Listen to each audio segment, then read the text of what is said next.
What's good, people? Victory and Vices podcast, episode 39. Me, White Chocolate, and the CrossFit King. We're back again doing our thing. Last week, you had to bear with us, people. Apologies. We were sheltered in darkness with a lot of natural light. To those of you who actually watched it and absorbed the content, thank you. It was actually a really interesting conversation we had about fan culture abroad and the Premier League roundup. But now you get the whole visual with us today. Now look at all this natural light. It's fucking brilliant. Perfect. It was darker than a Ted Bundy documentary last week, bro. Wasn't it? It was dark as fuck. Yeah. We've had a lot of technical issues I'm not going to go into. Like last week when I was editing, I said to Becky, I was like, oh yeah, it looks fine on camera, yeah, it looks great. And then we looked back and I was like, oh shit, that is really dark. And it just got darker as time went on. Yeah, water shadow on it. And look at it, was steam coming off me. Bro, yeah, look, you generally looked smoking. Well, that's a compliment. I'm going to take it. That's what it is. But yeah, again, thanks to everybody that tuned in last week. We had some really good plays in it, a couple of new subscribers as well, which is brilliant. We're going to go over the Premier League roundup and just basically go over the top four, the title race, the relegation battle, and one or two other things. Not a lot happened, bro, really, in fact. No, the other games where everyone's on the beach. Bit of controversy here and there as well, you know? A little bit of controversy here and there. I've got one belter of a stat as well, man. Fuck me, it is so good. Like, your mind's going to be blown, mind. Your mind is, and people, when you hear this, it is fucking... We love a good stat, though. Bro, I promise you, it's mad. Let me bring it up here. Anyway, right, so we'll start off with the title race. Okay, indeed. So, Man City and Liverpool. Now, that title race, I can't remember a title race as good since the Aguero moment with United and City, when Aguero won it. There hasn't been one as good since. This is going down to the wire. Are you still going City? Sticking with City. I've said City since before Christmas. I said City, I believe, when Liverpool were 7 to potentially 10 points clear. They were, well, I've got it wrote down here actually on my laptop. Hang on, where are we here? I sat in this exact seat and I told you that there's no need to panic. City have been here before. Liverpool have not, and they will turn this deficit the other way around, and they will win the league. And as it stands, 2 games away from the end of the season, I'm correct up to this point. The margins are very fine, and I'm going to go over them with you now, because obviously with us being a very thorough podcast, I've gone away, I've researched, and I've got my shit together. You are right in saying though that it's probably going to be the only title race that's come down to the final game of the season since. I can't remember a closer one. It doesn't happen often, does it? No. Well, I found a lot of interesting facts actually about the title race. We'll go over this now. So City could finish on 98 points, winning the last 2 games. Yeah. Liverpool could finish on 97, winning the last 2 games. Okay. So Man City is still the only team in Premier League history to have surpassed 100 points. Incredible effort, right? Yeah. Closest amount of points to that 100 is Chelsea, which was 95 points in the 2004-2005 season, one of Mourinho's incredible sides. Yeah. Okay, so the bar itself has been raised hugely. It's gone up a ridiculous amount. Just to give you a quick example of that, if City win their next 2 games, they're champions, back-to-back champions, not been done since United. Yeah, so it's incredible. Basically, City will have amassed 198 points over 2 seasons. Okay. So that's 198 points out of a possible 228. That's fucking incredible. It's obscene. It's ridiculous. I saw, I think it was on the True Geordie podcast earlier on, he was talking about how he hopes the league doesn't become a one-team league. I think the minute Guardiola leaves that domestic dominance, it kind of leaves City a little bit, I think. That's my take, and I wanted your take. Yeah, I mean, I think it largely depends upon who would replace him. He'd inherit a very good squad and ownership that aren't afraid to spend, but I just think Guardiola's got that on lock. He knows how to win the Premier League. That's true, but it would take someone like, say a Klopp or a Pochettino, or somebody like that was to come into City with that squad. Who's to say that they can't replicate that kind of success? But as we know, it tends to go in cycles. It does move in cycles, yeah. If Guardiola was to leave, it wouldn't surprise me if someone like a Chelsea or I say United, that's a few years away. We're talking maybe 2, 3, 4 years before that could potentially happen. But it does go in cycles. So a United and an Arsenal, even, or a Chelsea Chelsea like to win the league every 3 or 4 seasons. That's what they do. Yes, true. Yeah. And they got the transfer ban and whatnot, and we know what's going on. But there's nothing to say that if Guardiola was to leave, I'm sure another side would sort of creep up into contention as well. I would agree with that. Yeah. Well, going back to what I was saying, the margins of error, they are so fine. This stat is going to blow everybody's mind, bro. I can see you looking at it. Don't look at this, right? The font is too small. I want you to fully absorb this, right? Because this, when I talk about the footballing gods, right, they control destiny, right? Your head's going to go when I tell you this, right? Because I found this earlier on an off chance, right? Because I was just browsing. You've built this up now. It's fucking insane, right? Okay, right. So Sergio Aguero scored against Burnley, right? So the ball just crossed the line, okay? So the goal was given by a goal line technology. Yeah. Now, Sergio Aguero's goal was 2.951 centimeters over the line, right? Yeah. Okay. You with me so far, yeah? I'm with you so far, yeah. Okay, so let me just re-emphasize that. Sergio Aguero's goal was 2.951 centimeters over the line, and it was given. Now, Sergio Aguero's nickname is Kun Aguero. Okay, you're with me so far? Yeah. Terrific. Now, the kun is a traditional Chinese unit of measurement, right? So, kun, or the kun, is a traditional Chinese unit of measurement, okay? This is fucking insane, right? The unit of measurement called the kun, before the year 565, equated to exactly 2.951 centimeters. Nah, fuck off. I swear to God. Fuck off. I swear to God. The footballing gods control everything. Sergio Aguero's goal, Kun Aguero's goal, was 2.951 centimeters over the line. The Chinese unit of measurement of kun is 2.951 centimeters. So kun, K-U-N, spelled that So exactly. he's K-U-N, but that's C-U-N. But I'm still calling it. That's fucking insane. That's Okay. a mental stat. That is bizarre. That's bizarre. Like that doesn't. But to the exact point to the decimal point. Yeah, I know. And there you have it. It's already decided. Yeah. City have won the league. City. When I saw that, I was like, City are going to win the league, 100%, because that's insane. That's from that unit of measurement, and that exact measurement is from the year. Where did you read that? Online. I don't know where. It wasn't on the BBC or Sky. This is on somewhere else. Now The way you said online. It was so online. Sketchy. Just after Pornhub, I went on to that. Just Yeah. When your parents say, "What do you mean online?" My internet history is not something to be trifled with. I wouldn't let anyone go through it on a good day.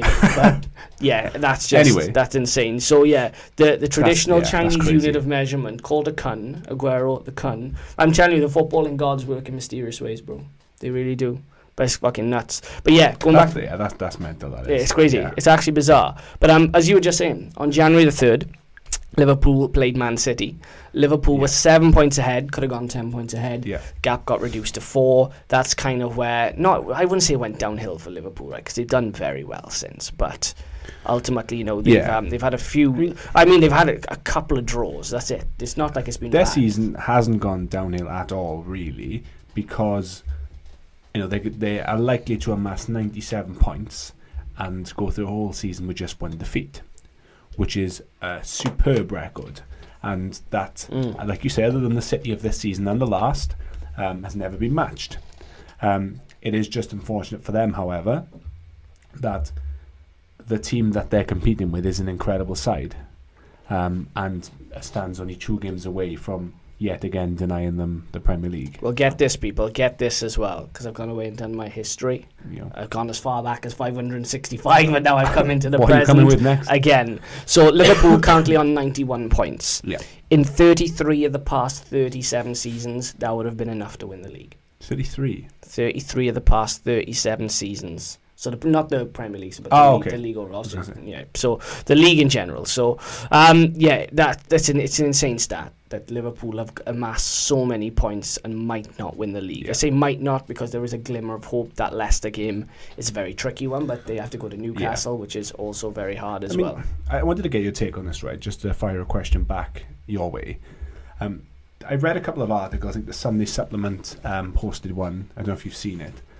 And they said something along the lines of, I haven't got the exact quote, but if Liverpool go on to finish second with 97 points and obviously don't win the league, that is still a success. Now, I know you're a big believer in the saying that I'm about to come out with. I already know what you're going to say next. Yeah. And there's two ways you can say it. It's either you don't win second, you lose first, or you don't win silver, you lose gold. Yeah. Yeah. Okay. Yeah. It's fair. And I'm also of that belief as well. Now, the term success, especially in sport and football, would normally point to you being victorious and winning something. Yeah. That's correct. Now, the Sunday Supplement can say whatever they like, but I am of the opinion that if Liverpool finish second and they don't win the Champions League either, so they go trophyless, they've had a very, very good season. Because you look at the gap last year between them and City, it was huge. It was about 20-something points. I think it was 25 points, yeah. So have they had a good season? Yes, they've had an excellent season. Has it been a success? No, it hasn't. Do you know the word you're looking for? Mm-hmm. What's that? Great. Yes.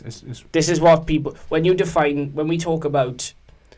Say, for example, you talk about individual players. You talk about Paolo Maldini. You talk about a Roberto Carlos. You talk about a Zinedine Zidane. They're great players. Mm-hmm. There's greatness we talk about. Liverpool would have had a good season, but it's not great. Yeah. So we can all acknowledge it's a very good season. Very good season. But they've just missed out on greatness. That's what potentially, it is. Potentially, yeah. So, Liverpool, going back to them, again, the margins are so fine. And again, I've gone away, done some more research. You're gonna love this as well. This is absolutely insane. Ammunition tonight. I am, bro. I lost better time on my hands today after Game of Thrones, so I was like, you know what? I better do some research. Right. Okay. Where are we here? Okay. So, all right. So back to that Man City Liverpool game. So. There was an incident where Salah thought he had scored back in, I think it was January the 3rd, the game was. Okay. Salah thought he'd scored and the ball was across the line. It was a difference of 11 millimetres. Okay, I thought you were going to say 2 points. No. Fuck off. I was like, can you imagine that? Can you imagine? I don't know shit. how accurate that other stat is, by the way, but it sounds great. Well, I know... Just very briefly before we carry on, I know in the post-match interview, one of the, I can't remember who was, said to Aguero it was 20-something millimetres past, which would equate to 2 odd centimetres. So it seems, that they could be legit. Let's give or take. The Salah one, when it didn't win, was 11 millimetres. So 11 millimetres minus 2.951, give or take. You're looking at roughly 8.5 millimetres that's deciding the Premier League title this season. Fucking hell, Reece's dick deciding the title. I know. For all you stat guys out there, you algebra guys, you Pythagoras trigonometry guys, I'm potentially one of them. You're gonna have just like the most tingly sensation in your balls when you hear that. 8, give or take 8.5 millimeters is the difference of the title this year. Yeah, potentially, because there's still 2 games left. We're not gonna preempt anything. Yeah. But that's insane. That's actually crazy. Insane how close this title race is. Yeah. And we have to give credit to Liverpool. Like I said, they've had a very, very, very good season. Yeah. Van Dijk picked up PFA Player of the Year. He did. Thoroughly deserved. I've said all along he's the best centre-half in the league. Alisson has been terrific. Mane has been outstanding. Salah, he's had fits and starts, but he's still banged when he's needed to. Everyone, even Naby Keita. Yeah, even Naby Keita's coming on. Since we criticised him, and he deserved it at the time, and he's had chances in the team and he's put in performances. He's doing and okay you can't ask now, bro. any more than that. He is, yeah. I just want to quick word on Van Dijk as well. To see a centre-half or a defender even win the PFA Player of the Year is kind of refreshing. It's good and it's nice. I think the last person was John Terry in 2005. The last defender to win the Ballon d'Or was Cannavaro. Yeah. So they, for as good as they are, they don't often get the credit they deserve because, the footballing purists like to see goals, they like to see skill, they like to see attacking players scoring the goals, and sometimes keeping the goals out isn't as glamorous. That's very true. But you've put it on the podcast episodes pretty much all season. I've climbed on the bandwagon about halfway through. Van Dijk has been superb. Just throw that back at you, right? If Liverpool win the Champions League, because UEFA now and all these other sort of European football correspondents, they don't give a fuck about the Premier League. They don't care. This doesn't really interest them, right? They're like, it's the English, whatever. But if you win a European competition, that automatically puts you at the forefront for the Ballon d'Or. So, going back to what I'm saying about the Ballon d'Or and Cannavaro being the only person to win it, sure. If Liverpool win the Champions League, does that then give Van Dijk a Ballon d'Or shout? Certainly gives him a shout. 100%. He has to be. Who would have it over him? I mean, Messi is the logical I was just about argument. to say, depending on what Barcelona do, but then if Liverpool win the Champions League, they would have to take Barcelona out of the equation. Yeah, that's what I mean, yeah. I mean, you have to the way you have to answer that question is who else would take it over him. So you think only maybe Mane. If between now and the final, if Mane or Salah produce some type of special moment, they'll be in with a shout. But for me, and I'm a big Messi fan, if Liverpool win, I think Van Dijk has to get in. I really do think he has to get in. It depends, see, because obviously it comes down to vote, doesn't it? The Ballon d'Or of the big people within football, the captains of each international team, certain coaches, ex-manager. I can't remember the full list, but it's quite a long, diverse list. Yeah, it's of an people. Extensive list. Yeah. And there's not like a set criteria, because we've seen with Ronaldo and Messi in the past, they've shared the Ballon d'Or, and some of them are debatable. Some could have gone to the other person and vice versa. Yeah. You got one season where Messi scored an incredible amount of goals, more than Ronaldo, which is not easy. We had the Luka Modric situation as well, yeah. But then one of the two has gone on to win more trophies but score less goals, and they've sometimes had the Ballon d'Or or vice versa. So it just depends on what the people view, and because Messi this season has been incredible. He has been outstanding. You look at his stats, the amount of goals that he has created, scored, set up the games that he's winning on his own, like we've grown to see over the years. When you compare that to Van Dijk, he has been incredible, but I think Messi has still been more mesmerising. Yeah. So it depends on whether the people voting would prefer just Messi's. I think. Do you know what I'm saying? You wait for a star fuckers, so I think they would automatically go with Messi. So, I can't wait to see that, by the way, Wednesday night. This is airing Wednesday night, so Wednesday night before Liverpool Barca. Have a little watch of this, just to whet the appetite, and then Messi, Van Dijk. Oh, bro. If the people vote in the majority, you're going to see the success and how well he's been over, like Messi's magic, then he has a chance. But the fact that he's put himself in the conversation is massive compliments to him anyway. Yeah, no, it's very true, bro. It's very true. Just going back to the games, because there were games in the weekend that Man City and Liverpool played, and we won't go into them too much depth because realistically, again, there's not an awful lot to discuss. Man City dominated Burnley, got the 1-0 win, which was perfect for them. Yep. Thoroughly deserved. Huddersfield, the team we don't usually speak about, they just collapsed like a house of cards. 7 seconds, man. They blew their load in 7 seconds. Was that Huddersfield? Huddersfield, yeah. Friday night. Oh, I thought was it not Shane Long that scored the goal in 7 seconds? Shane Long was like it was like 7 seconds there, Shane Long. 2.951 millimeters. It was quick. It was super. Naby Keita was the second quickest this season, I think. Shane Long was the quickest. And I mean, I remember watching that game, and when the goal went in, I kind of thought, wow, Huddersfield are shit. They just collapsed. They shit themselves. I knew they were shit. But just the speed in which they actually let the first goal, and it still surprised me. But it's not a huge achievement beating Huddersfield. It's not even a huge achievement beating them by 5-0 anymore. No. It's actually quite standard for the decent size of the league. So I don't think we need to shed too much light on that. Liverpool went out and did exactly what we expected them to do, which was just shit over Huddersfield. Routine 3 points, and they move on. That's it, yeah. And then City, they did the same thing, really. So, like I said, there isn't an awful amount to cover. It's very routine, especially given the form they've been in, the two of them. So, I mean, I don't even really know what else to say about the two games. Hats off to City, though. They have won, I think they've won their last 12 Premier League games on the bounce now. Yeah, they have, yeah. Which is some record, some form, that is. Guardiola has the Premier League on lock. Because the squad is so big as well. I mean, there may be departures in the summer, but there'll be incoming players if that's the case. It's unlimited money. They've won every game since January. It's insane. And I did call a couple of episodes back. You said did. They were going to win every Premier League game. I mean, we're not there yet. But it's close. That Leicester hurdle is going to be a big one this weekend. Brighton will realistically be safe, I think, by the time that game comes around, the Man City Brighton game. I'm just going to call it and say, if they beat Leicester, because that's the big final stumbling block. Champions. I think they're going to win it because, like you just said, Brighton should be safe. They're as good as safe now. They should be safe. And when City just know that there's one game, just them, they've just got to beat Brighton to win the title. There's no way Guardiola would let that slip. just want to give one stat before we please do. I'd give quite a few. So just one that I really liked but didn't like, but you see what I mean. It's about Sergio Aguero. Yes. I think I saw this actually on Match of the Day the other night. I think, if you've seen Match of the Day, you might have seen it, but just to sort of draw some the spotlight on it. Sergio Aguero is only the second player in Premier League history to score 20 plus goals in 5 consecutive campaigns after Thierry Henry.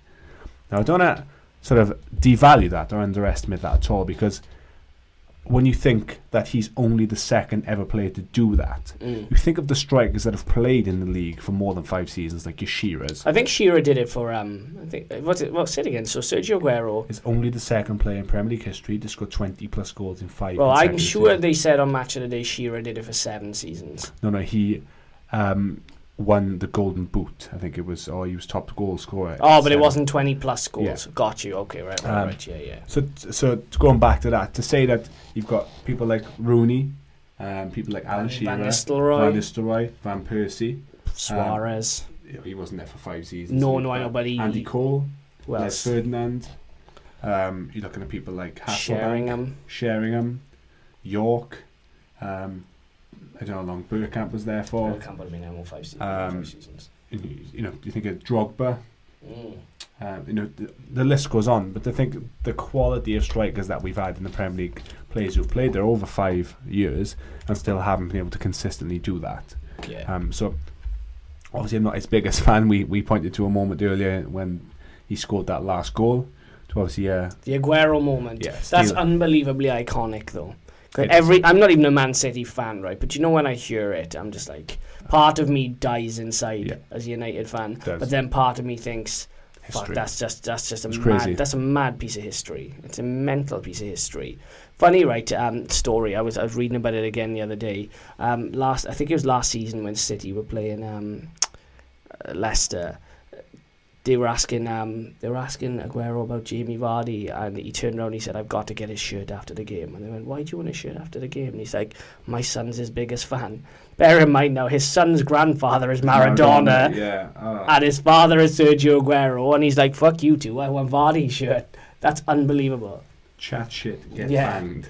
Jamie Vardy is making waves in Argentina. Somewhere there's just a group of small kids. I don't know if the Spanish for chat shit and get banged is, but they love him, and he is and again we'll come to Vardy later because he's he is brilliant in fairness, but that's just a random story again. It's true. I'm full of random shit tonight, bro. Honestly, I really am. I like it though. I know it's cool, isn't it? Yeah. But anyway, do you have anything else you want to sum up with that Liverpool game? No, the Liverpool one pretty much just sums up itself. It was routine. City only got the one, but Ben Mee, I think it was Ben Mee, had a brilliant off-the-line clearance with Jesus. Some say it's actually 2.951 millimeters away from going over the line, but that's unconfirmed. That's James Beck. 2.951 millimeters. That's James Beck sources. Said it was that far away. But no, when it's 1-0. The other team's always got a chance, but I watched the game and Burnley. They got battered, bro. Until the 93rd minute, I don't think they really had the ball in City's final third. There was one chance. I can't remember who was the one goal, and they stumbled, and that was it. Yeah, but Ashley Barnes. That's what it was. Ashley City Barnes. Only won, but it was comfortable. Yeah, true that. All right, cool. We'll go into the top 4 then.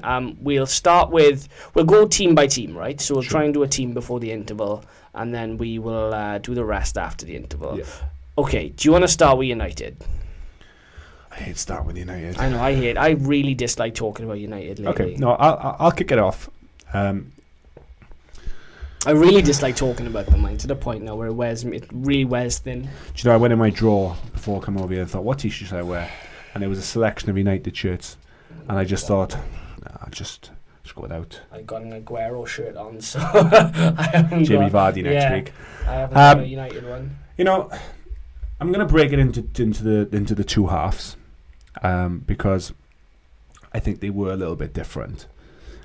What I will say is that it wasn't enough, and it still wasn't what I want to see.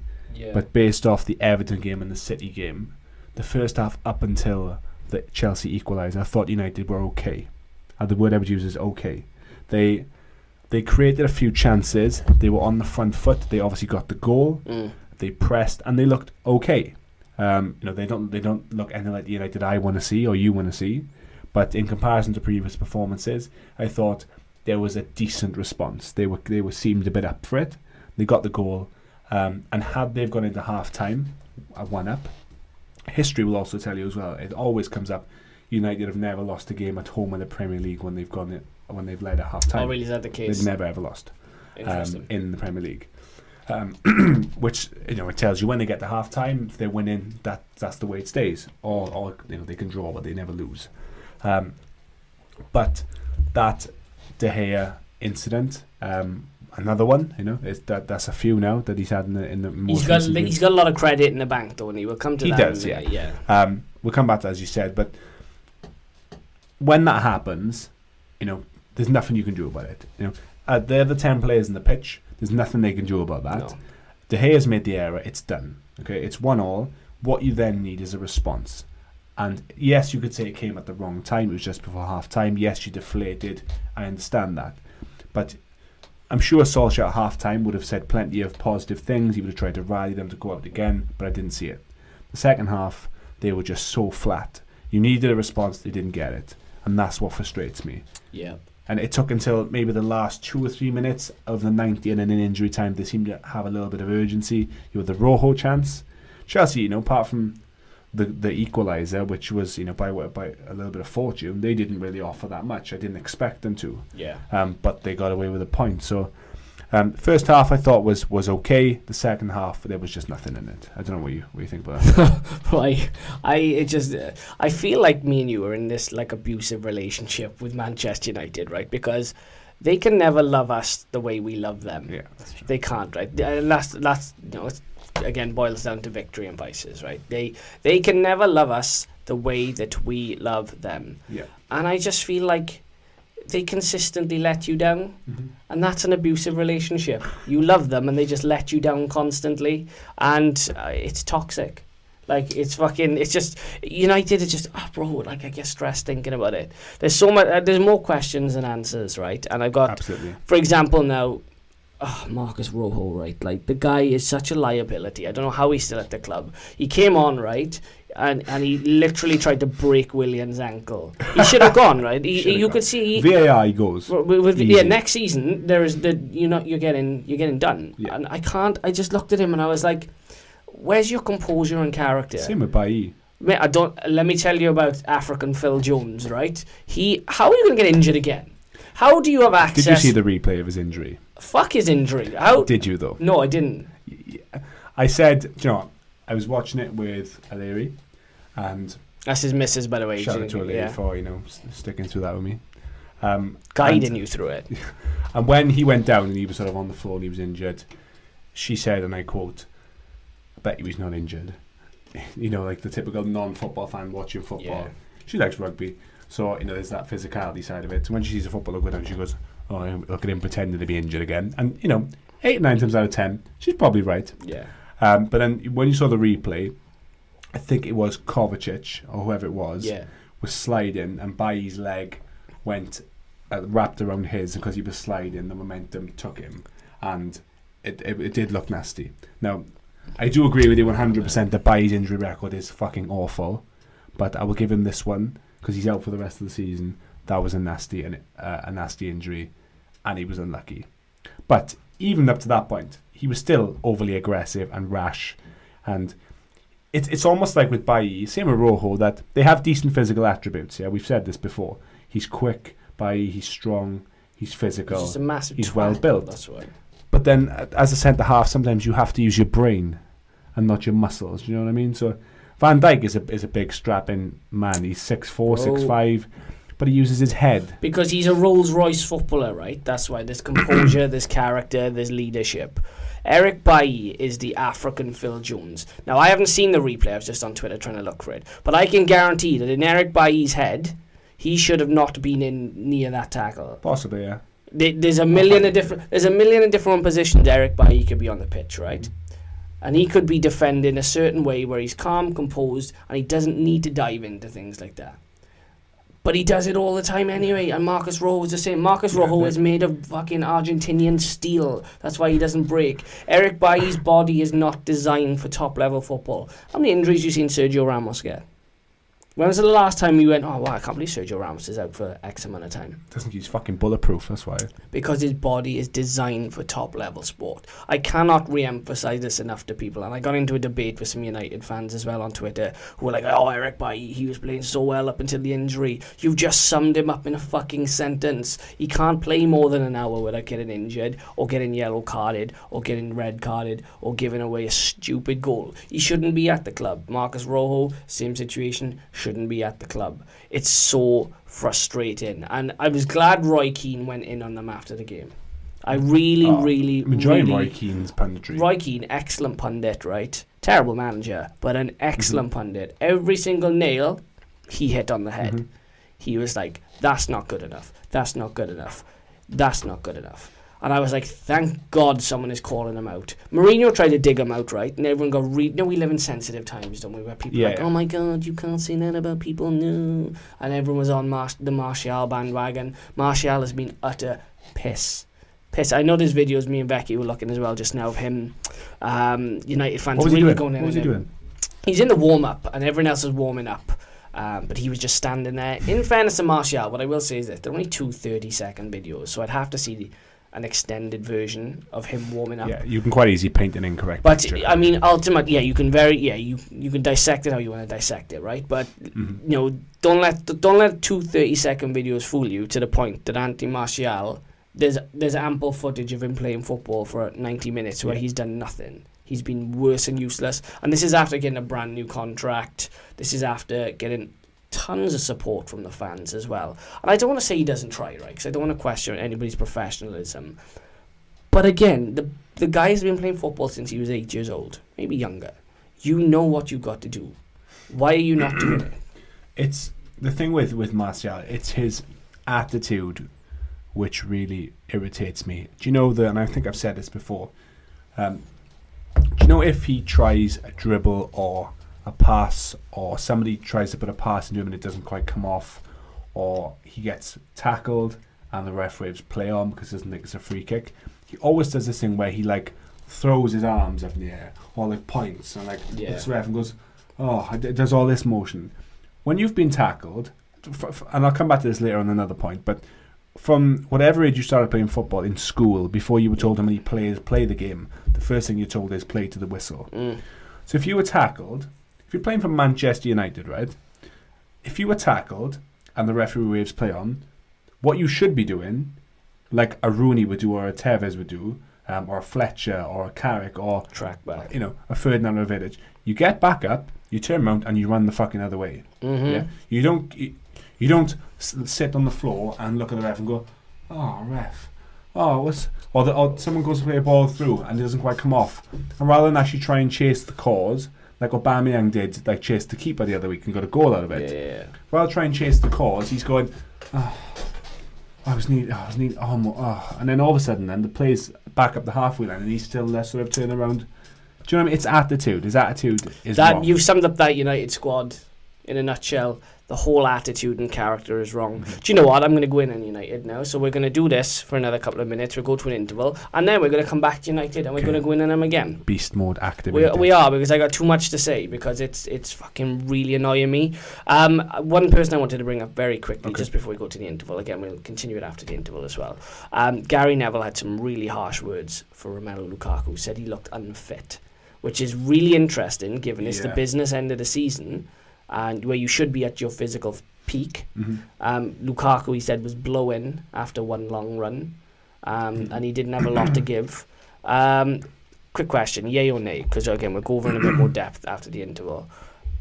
If Inter Milan or Juventus come in and they say, okay, we will give you 75 million for Romelu Lukaku, would you take it? Yes, you do. I'm going to say no. Go on, I can elaborate. But after this interval, you will find out more, people. Stay tuned. After the break. Add us up on social media. Bradley Walsh. Lot to chase. I know. I've been dying to do that for ages. Stay tuned. We will be back ASAP.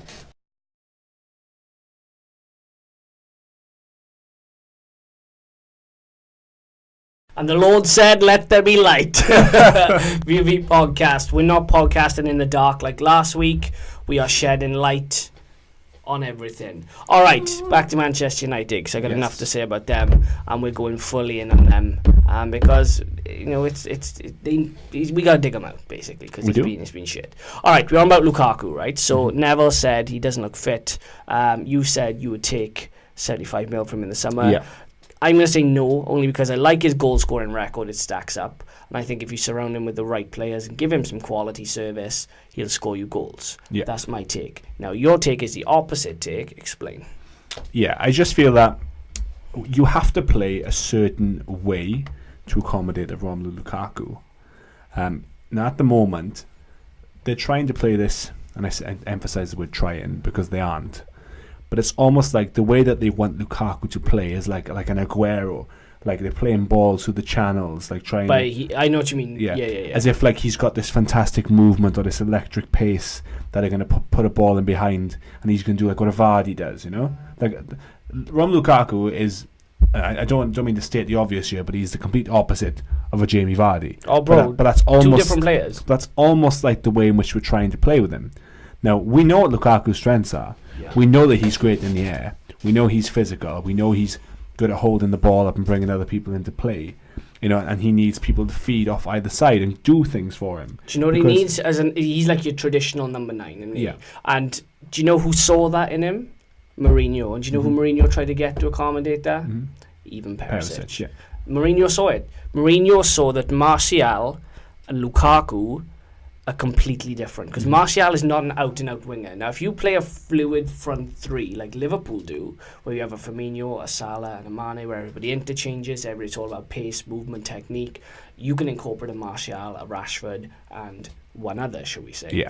But if you're going to incorporate a Lukaku, then Rashford and Martial aren't out-and-out wingers. They need someone in the middle that's going to interchange with them. And this is my point. I don't think... It's a valid point. I don't think Ollie... sees him as part of it. I get that impression as well, don't mind. I don't think he wants that number 9. He wants a fluid 3. I think he wants like a Liverpool or like a Barcelona.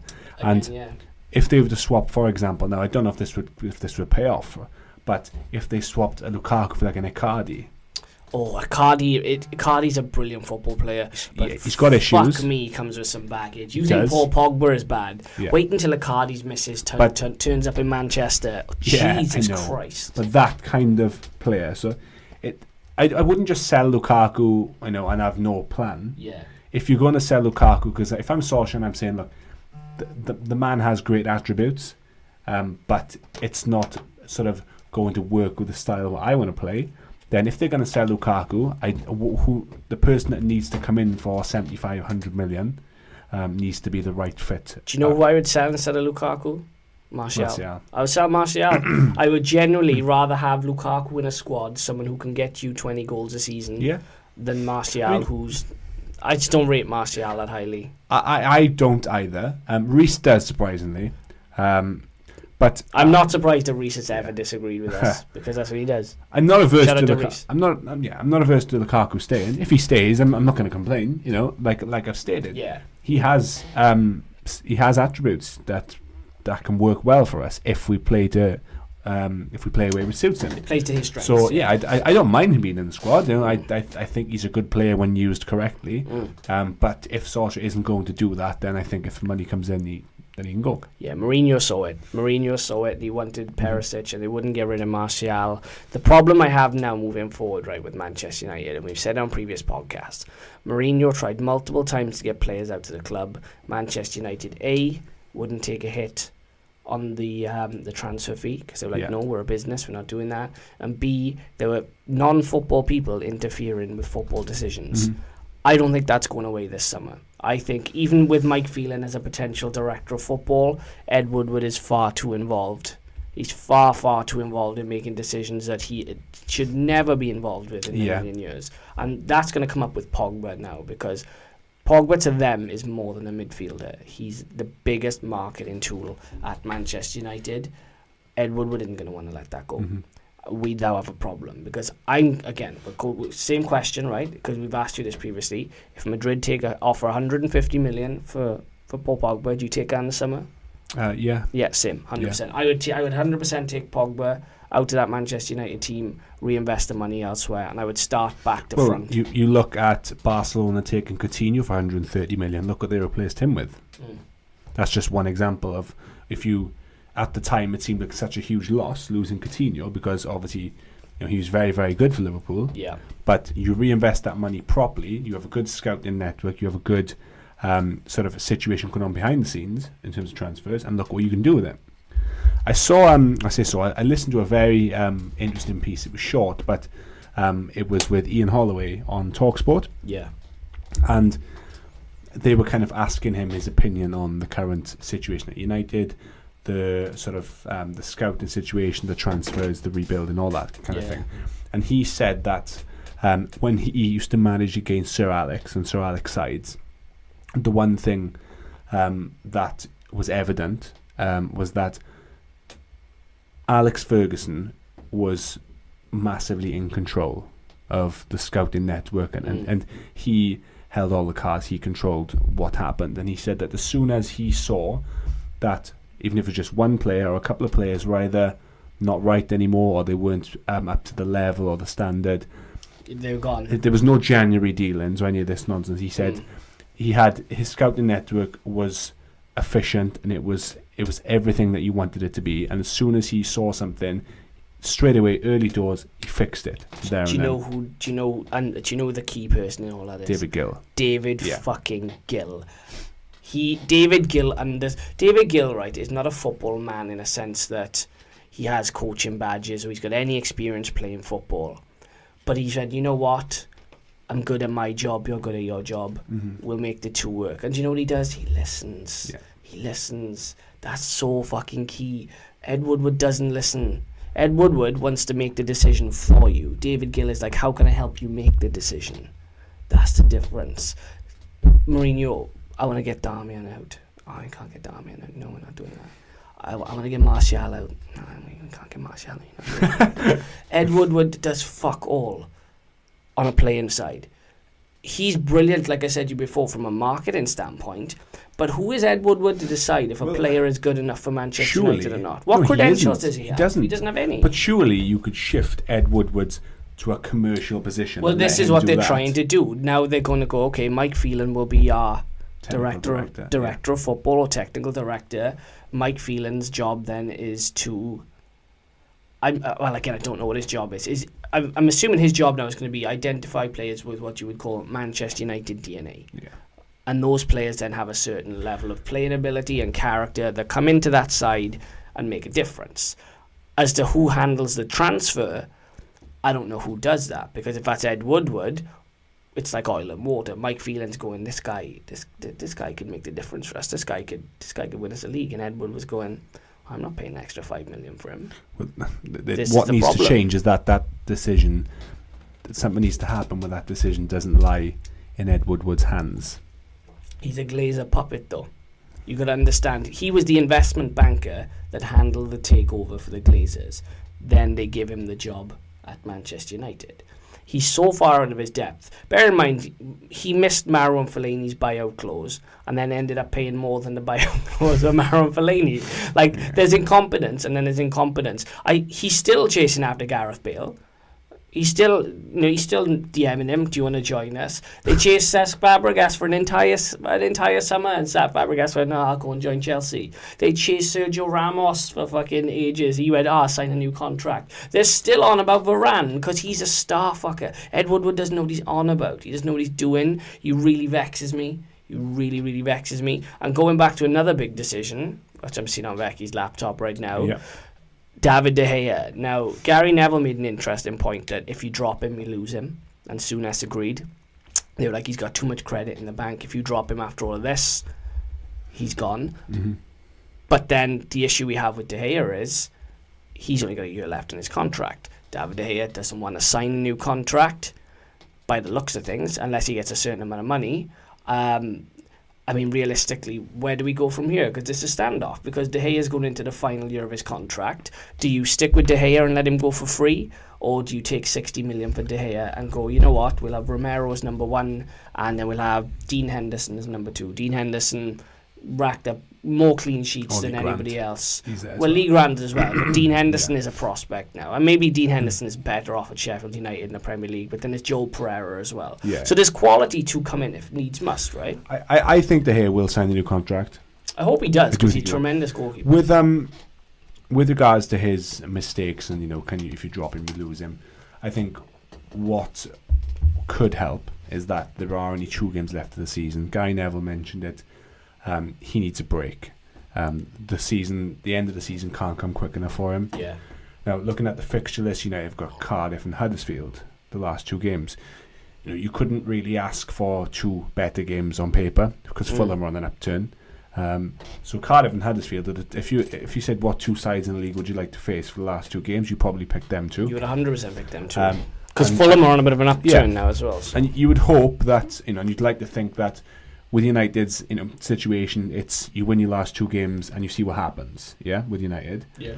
So all they can do is win those 2 games. If they don't win those 2 games, I'll be very fucking shocked. Well, bro, look, they had one job to do against Chelsea. All you had to do was win. Just show up, show some character, some belief. The rest of the season would pan out fine.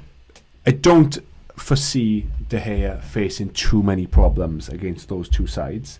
Should he not face that many problems and he has okay games, the end of the season comes and then it's just hit the reset button, I'm so vexed. Like you said, he has more than enough credit.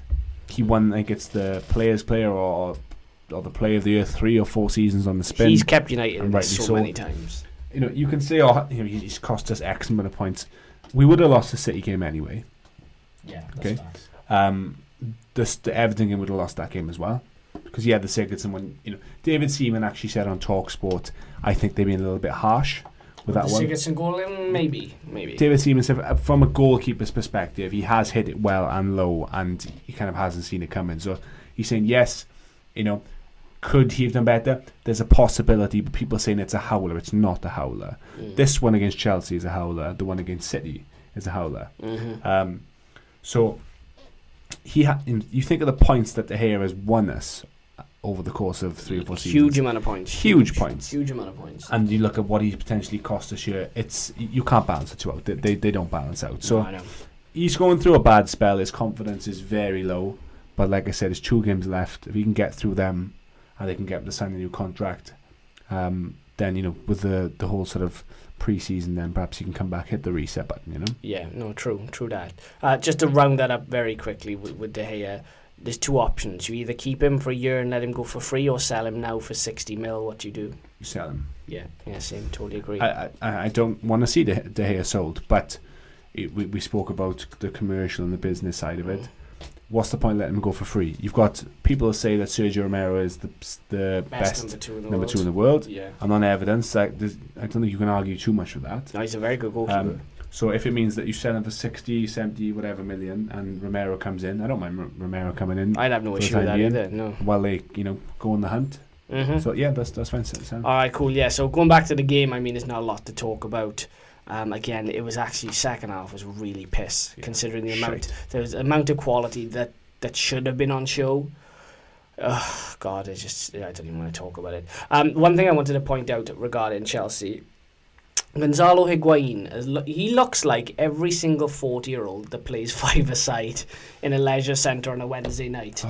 Does he look overweight to you? They're all about Lukaku being overweight. Does Gonzalo Higuain look like he should be in a slim and world class as we speak? Because he looked fat as fuck. He looked chunky. He looked very chunky. Life has been good to him. And then this could be the exception to the rule, but Rooney often looked chunky over the years, but he still put shifts in. But but Higuain, you could say, is probably not putting shifts in. No, absolutely. God, the number of times he was caught offside. Yeah. Jesus and Christ. Lukaku. They were in competition. Between them, they were so breathless they couldn't get back on side. It was embarrassing, really. But yeah. Chelsea, there's not a lot to discuss. I think they'll get 4th. I can only see United's only consolation being if Arsenal and Chelsea play each other in the Europa League final, Chelsea get 4th and United come 5th, and Chelsea win the Europa League. Look. And that's a very long shot. That's see a long that. shot, by the way. What I would say, though, is that you look at Chelsea's 2 remaining Premier League fixtures, and they are not easy. they've got Watford at home, and Watford are playing pretty well, and then they've got Leicester away. Yeah, Leicester away will be a really tough one. Obviously, they're in the best position out of the three sides that are chasing. And it wouldn't at all surprise me if Arsenal and Chelsea both drop points, but United didn't capitalise. There'll be twists yet. Yeah. There will be a few twists yet. So it isn't over. And I said to you off camera that the fact that United still have a genuine possibility to get top four is ridiculous, because they would potentially be one of the worst sides to qualify for the Champions League out of the Premier League, because they're that bad at the moment. They're shite. There is that possibility. Bewilderingly shite. But, I think Chelsea will do enough. But the fixtures are such a way that a lot could still change. Yeah, true that. All right, cool. Right, Arsenal. Yes. We had a conversation on a previous podcast, me and Becky, about how many points they would pick up from this run-in against. Well, it was against the last two games essentially. Yeah, it was Wolves and Leicester. I said 4 points. I was being incredibly generous. You said 1 point. They got none. Yeah. They got 0. We thought Huddersfield crumbled. Wow, Arsenal for a top side. A lot of their players have gone off the boil lately. Do you know the signings that have come in, especially away from home? Look, Torreira, you look at Mkhitaryan. Who else came in? There was Leno's been okay, I suppose. He hasn't done that bad. Guendouzi is good. Guendouzi at the start of the season, the hype surrounding him was huge, and that's completely died down. Laka and Oba have a lot of credit in the bank, so you wouldn't necessarily criticise them too much, because ultimately they have carried Arsenal at times. Yes, but I mean, Arsenal miss Aaron Ramsey, mate, a lot. They do, and they go in. And how many times have we said this? And the guy that was brought in to replace him, Denis Suarez, has now announced today that he was out for the rest of the season. And Denis Suarez has only played 63 minutes of Premier League football. I just don't know what to say. At the moment, it seems like between United, Arsenal and Chelsea, none of them fucking want to finish fourth. I said this on Twitter. I put a tweet out the other day. Put the top 12 in a hat. So from 6 to 12, and whoever comes out, give them 2 Champions League spots. And if it's Wolves and Chelsea, let it be Wolves and Chelsea, because no one wants it. Nobody wants it. Arsenal, I mean, Arsenal now, they've had quite a tough run in, right? It's not easy. I think the last 2 games are relatively easy. I'd have to look up who they were actually. It's they've got. Am I thinking Burnley? Burnley, and I think it's Brighton. Burnley and Brighton, that's who it is. Yeah. So you would fancy Arsenal to get 6 points from that. Well, one of them's away, so. Okay, well, is it away against Brighton or Burnley? I think it's Burnley. I'll get. Actually, if it's away against Burnley, that might be a little tough. Honestly, just to go back to our predictions of Arsenal's last 2 games, I was quite to the point when I said that they'll get 1 point max. Yeah. And that's just solely based on the fact that Arsenal's away form is horrific. It is horrific. We talk about United lacking character. That Arsenal team away from home, oh boy, do they lack. They're home to Brighton, away to Burnley last game of the season. Away to Burnley last game. That might be tricky actually, because Burnley, they've nothing to really play for, so they can just go express themselves. Right. Yeah. Arsenal's away form, it's piss poor, and going away to Wolves and Leicester are 2 very difficult places at the moment. And those are not 2.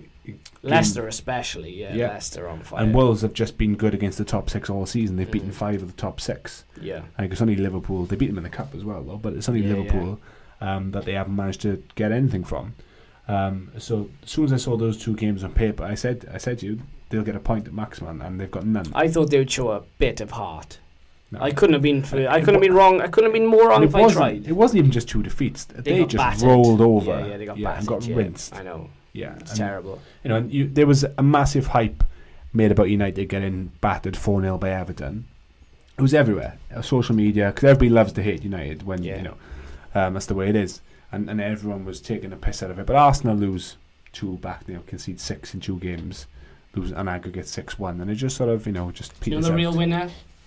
Football's always the winner. Arsenal fan TV. Robbie is loving it. See, deep down Robbie now, when I see him on Arsenal fan TV, I know he's Arsenal through and through, so he must be gutted, right?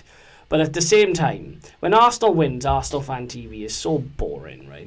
Or AFTV, should I say. It's just like, it's a bit vanilla, everyone's friendly. Yeah. The minute they get spanked a couple of times, I'm thinking to myself, deep down Robbie must be thinking, what am I going to buy next? The plays go up, the interactions the plays fly through the roof. It's all over. It's a win-win for him, really, isn't it? bro, even if Arsenal lose, he wins. Yeah. And that's not a bad way of living life, actually.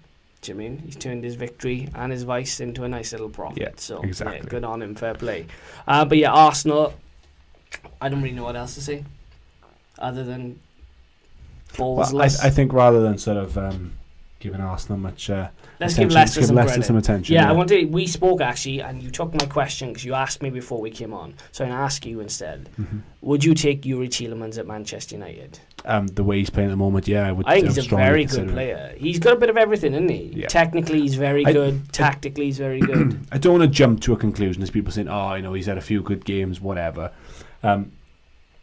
You could see before he was with Monaco. He's with Anderlecht, and I believe in then Monaco he's with, and he's on loan at Leicester from Monaco. I've seen bits of Yuri Tielemans before. He was in the World Cup. He was in the World Cup. He played well. He's just always looked like a smooth operator. Yeah. He's got a footballing brain. You've described him lovely there, a smooth operator. Nothing's ever...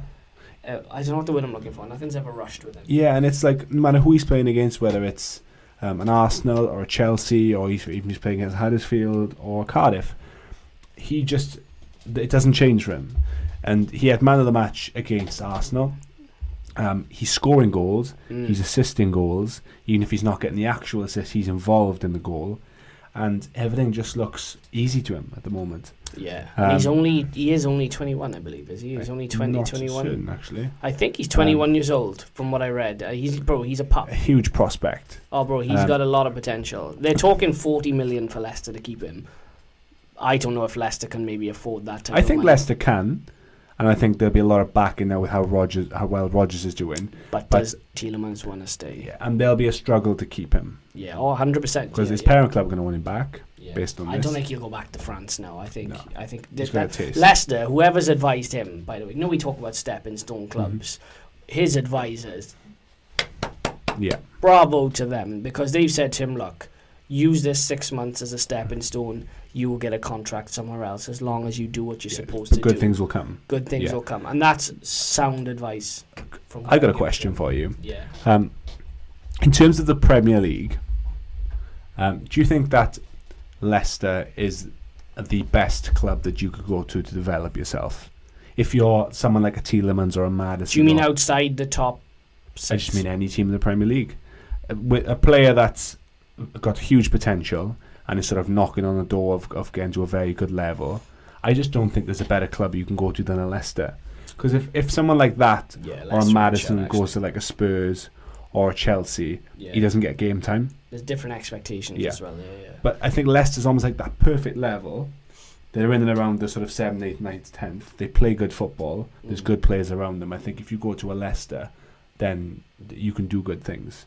And you look at a Maddison, you look at Tielemans now, and I think the evidence is just there. I just don't think there's a better club. Yeah, you know what? I'm gonna have to agree with you. Yeah. Right now, I don't think there is a better stepping stone. If you're a young player and you want game time, and you want to just sort of play at a club where there's not low expectations, but there's expectations that aren't as high as others. Yeah. You can earn a decent wage and develop in peace. You've got money.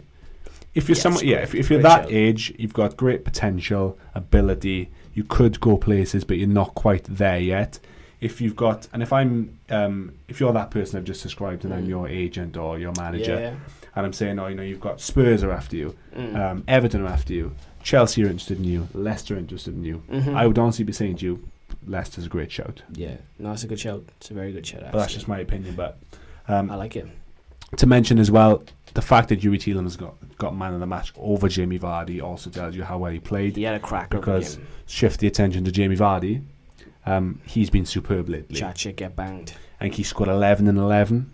He's 31, I think he is. Yeah, he's timeless. He's just a fine wine. He's do you know what? It's usually around that age that players start to lose that yard of pace. Not Jamie. But he's still going strong, and fair play to him. It shows that for all we all joke about Jamie Vardy, non-league lad, he loves to have a party and a drink and all this and that. But the level of professionalism to maintain your body and actually keep going and make a difference at the top level. Not just play, make a difference.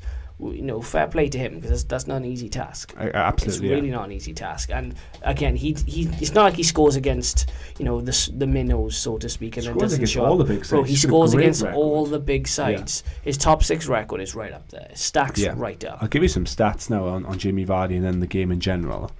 You're looking at the Premier League top goal scorer list, okay? Mm-hmm. So you've got the usuals. Yeah. You've got Salah top on 21, Aguero and Mane joint second on 20, Aubameyang 19, and then you've got Jamie fucking Vardy on 18. Now, under Claude Puel, he didn't really get the style of play didn't complement him. No, not at all. Now you think he scored, I think it's 11 goals since Rodgers has took over. I don't know the exact number in the Premier League that is, but it's a lot. Yeah. The fact that he is only 3 goals off the Golden Boot is superb. Yeah. You think if Rodgers comes in sooner and Vardy, it makes a huge difference then, doesn't it? He could easily been shot with that Golden Boot. He's got the same amount of goals. He's got one more goal than Harry Kane. I know Kane's had his injury. Yeah. But even so, he's Vardy's missed a lot of missed games, and he's as well. playing in what you would call a lesser team. Yeah, quote unquote lesser. And team. He wasn't being picked all the time under Puel. So they had their differences. Yeah, they really. So Jamie Vardy, hats off to him. He's come back and he's given his chance. The team is starting to play the way that accommodates him, and he's just banging goals in for fun. Yeah, shout out to Leicester. A couple of stats, because there's some good ones here. Leicester have won back-to-back home league games against Arsenal for the first time since November 1983. Yeah. Okay.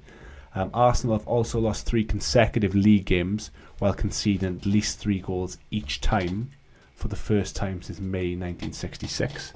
They conceded 3 against Palace, 3 against Wolves, 3 against Leicester. That's 9 in 3 games. And it's only 3 in reply, which is very, very poor. Yeah, it is. Shout out to this is to Brendan Rodgers as well as sort of Tielemans, Vardy, Leicester as a whole. Only Liverpool and City have earned more Premier League points than Leicester since Brendan Rodgers took over. Really? Yep. Let's have a look. Yeah, Yuri Tielemans has been directly involved in 7 goals in his last 9 games, 3 goals, 4 assists. Great form, as we've said. Yeah, it is. And then this backs up what you mentioned about Vardy being a big game player. Jamie Vardy has scored more Premier League goals against Arsenal than he has against any other side. He scored 8 goals against Arsenal. Wow, that just that sums up how good Vardy is, and B, it does tell you an awful lot about Arsenal's deficiencies, doesn't it? He scored some crackers against Liverpool. He scored a few against Chelsea and City. He's a terrific player. Yeah. He's a really good player. But yeah, shout out to Leicester, ending the season strong. They will be a force to be reckoned with next season if they continue what they're doing. Arsenal, well, they just need a strength in the spine in the summer, and that's about it. They can join the Huddersfield category for now. Arsenal will just leave them be. Yeah, fuck Liverpool Arsenal fans though, they're going to be wanting big things from Brendan Rodgers. Oh, 100%, yeah. He's their only hope. Yeah. He's their only hope. He is, yeah. It'll be interesting. Going back to the Champions League, because Spurs beat West Ham. We won't necessarily go over the game in too much depth because, again, it's not an awful lot to discuss in fairness. West Ham won. It is what it is. Good finish by Antonio. With Spurs essentially having wrapped up third, I mean, I can't really see them losing it. They're definitely in the Champions League next season irrespective, right? Yeah. We'll go touch upon the Ajax game very quickly. Who are you backing, Spurs or Ajax? Ajax. You're backing Ajax. I'm going to go the opposite and back Spurs. I genuinely think Spurs have a point to prove in Europe, and for some weird reason, I think they're going to do it. It's just a gut feeling. Beat Ajax or win the whole thing? Do you know what? Why not go and win the whole thing? No, of course it's possible. Bear in mind now, for a club that had no stadium for the large majority of the season, didn't spend any money over the past 2 transfer windows, to win a European Cup, that's mad. I think it's Ajax-Barcelona final and that's Barcelona win. Barca-Spurs final, and Spurs get a goal that's 2.951 millimeters over the line, and they go on and win. I'm going to actually put that bet on. I'm going to ask Coral if he'll do it for me. Do it. Exactly 2. I wonder what odds I get for that. 2.951. Probably. You could retire. And I can tell you now, you could retire off it. Get this. I go in and I say, I want to put on a bet for Spurs to win, and the ball goes 2.951 millimeters over the line, and they say, okay, that'll be 2,951 to 1. That would be sick as fuck. I'd be if it was only 2,951 to 1, I'd tell them fuck off.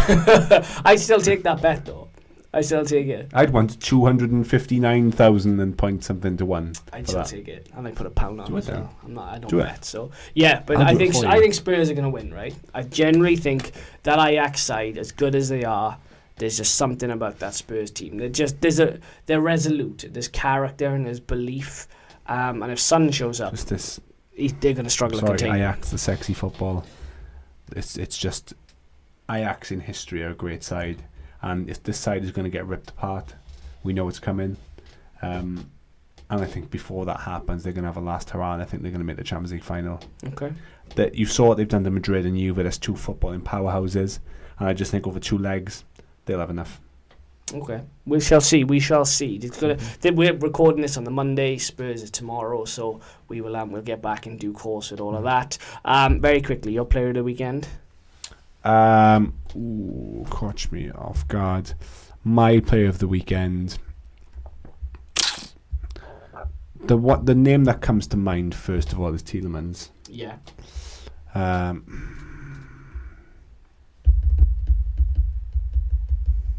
Suspense. No, I think you're going to have Tielemans. No, I don't. You know, are you? No, I don't know. Okay, I'm going to go with Tielemans because he was man of the match and he was excellent. I was going to go for him, but I've got someone else. I want to give a shout out though to Mikel Antonio. Okay, yeah. Because I also think that he's the match winner and he's been scoring a few goals lately. And do you see his dance, his celebration? I did, yeah. I just liked it. Yeah. No, I did too. I got a lot of time for it. So yeah, shout out to Mikel Antonio, but Tielemans is my play of the weekend. I'm going Issa Diop because I thought he was brilliant in the West Ham defence against Spurs. And I think he's out without an international side right now. He's French, or he can play for France, but he can play for Morocco and Senegal. So keep playing like that, and you may as well go. What's the odds that he's not getting the France team? Chooses France. He'd love to choose France. But he has the Moroccan Young Player of the Year. Oh, a star like a Declan Rice. Fucking hell, can you imagine? Honest to God. No, great shout. Yeah. The only thing I wanted to wrap up with, because we've got our players of the weekend, and we're not going to cover all the Premier League games because, as we've been over in previous podcasts now, towards the end of the season, we'll just condense it a little bit more. Yeah. A lot of the games are just nothing games. So kudos to everyone else that played. If you won, great. If you lost, so it's next week. And if you drew, well, it is what it is. The Villa and Leeds game. We were on about it earlier. Again, playing to the whistle is key. Yeah. Just very quickly, your take on that. Because to me, what it was a bunch of handbags with a bunch of do-nothing fuck boys all gripping each other. Tyrone Mings was on Instagram. Tyrone Mings is a unit of a guy. And Tyrone Mings put on his Instagram afterwards, "We're not going to be bullied." Bro, no one's ever tried to bully you. You've been 6'4" since you were probably 12. Do you know what I mean? No one's ever tried to bully you. And FYI, all he did was play on because it wasn't a head injury. So what part of being bullied is that? Fuck. And then the whole thing was a shambles. It was a bizarre situation. I haven't seen anything like it. You know, when I said it in the WhatsApp group to you, I couldn't believe what was unraveling in front of my eyes. Yeah, I know. It was mental. The fact that the situation is still up for debate, I can't understand it, because I said earlier, from when I was playing football in school, from year 3, 4, 5, 6 and upwards, it was always play to the whistle, and I don't understand that unless the referee stops the game, or you can visibly see either that there's blood, or in the rare case where sometimes like the Aaron Ramsey injury, the Eduardo injury. There was one very serious for everything. It was McCarthy, or MacArthur had one. If you can see someone's foot is pointing in the wrong direction, and there's players that are calling for immediate attention, then yes. But otherwise, if a player's just gone down, especially how often players and how easy they go down in modern day football, if you see someone just go down to the floor, if the whistle hasn't blown, then you carry the fuck on with the football match. I don't see what's difficult about that. Yeah, and then you've got or people will say, but everyone stopped and it's unfair because he's only gone through and scored because nobody's reacted to it. Well, I'm sorry, but that's just the way it is. I didn't get the issue. Maybe it's just me. I didn't get the issue. It wasn't a head injury. Just continue with the game. Play the whistle. Fuss about nothing. The thing is that a lot of people stopped, and it's like, so if I'm playing on a football pitch now and the ball comes to me, but I look around and everyone has stopped, I can appreciate that you kind of go, we're stopping, we'll just stop. So And you'd have to have a bit of a nerve about you to sort of keep running when everyone stopped, because people are sort of going, well, what the fuck are you doing? We've all stopped. Yeah. But then there's nothing in the rules that says that we should stop. Yeah. So yes, you'd have a nerve, but you'd also not be incorrect in carrying on and putting the ball in the net. The fact that there's this element of sportsmanship and fair or unfair is just, it's a bit of an issue really, because it should just be quite cut and It shut. should be black and white, yeah. It's like I think the FA or whoever needs to come out now and just reiterate that, and it's bizarre that I think that they have to reiterate it, but it's that unless X, Y, or Z occurs, yeah, unless the referee blows the whistle, then you carry on like nothing has happened. we need clarity. Yeah, that's but what we need. it was blown massively out of proportion. Yeah, I thought it was as well. Yeah. The ironic thing of the situation is that Patrick Bamford obviously deceived the referee. Hugely mad. I don't know if it's happened yet, but I think El Ghazi is going to have his red card rescinded. Should do 100%. Yeah. And it also looks like Patrick Bamford is going to have a 2-match ban, which would rule him out of the 2 legs, ironically, for the playoffs. LOL. So it's like, well, look how that's unravelled for you being a little bitch. Yeah, Patrick that was a Bamford. real bitch move, by the way. That was a real bitch move. I can't remember the player for... I think I can't remember which side it is, but when you look back now, it's been cited that one of the players give one of the other guys a dig, and he's going to get a 3-match ban, and all a bunch of do nothing fuck boys, all of them. Like none of them will do nothing. You'll do nothing. Conor McGregor voice, you'll do nothing. Quick question: you get a 3-match ban for a sort of aggressive behaviour, whatever they want to call it, but a 2-match ban for deceiving the referee. What do you think of that? I don't even care anymore, to be honest with you. The FA do what they want. I don't give a shit. Like, I genuinely don't care. Just doesn't balance well with me. No, nothing does in football anymore, and it's just bizarre. But yeah, I think we've summarised that fairly well. I don't understand. Yeah, shout out to the scarves as well, by the way, if you haven't seen them. Bow. Who we got, Becky, quickly? 20. We've got FC20 and we've got Rotweiss Essen. Rotweiss Essen. Am I saying that right? Rotweiss Essen. Rotweiss Essen. Alright, cool. We will be back. We are back next week, are we? You're here, yeah? Oh, yeah? Yeah, we are, yeah. We are back next week, so stay tuned, stay locked, stay loaded. Remember, subscribe to the page, share on your timelines, be it Facebook, Twitter. If you see the Insta post, like them, tell other people that we exist. Yeah, and tell 2.951 friends about us as well. Yeah, hashtag 2.951. Yeah. So I don't know how you get 0.951 of a friend, but maybe you just capture their attention. Yeah, that's it. Yeah. These so are the people that watch us. Shout out to us, V&V Podcast, again, doing our thing. The next episode will be episode 40. People didn't think we would get 40 minutes of podcast, and now we're 40 episodes deep. So yeah, shout out to us. Add us on the relevant social media platforms. We'll be back next week. Take care, people. Till next time. Ciao.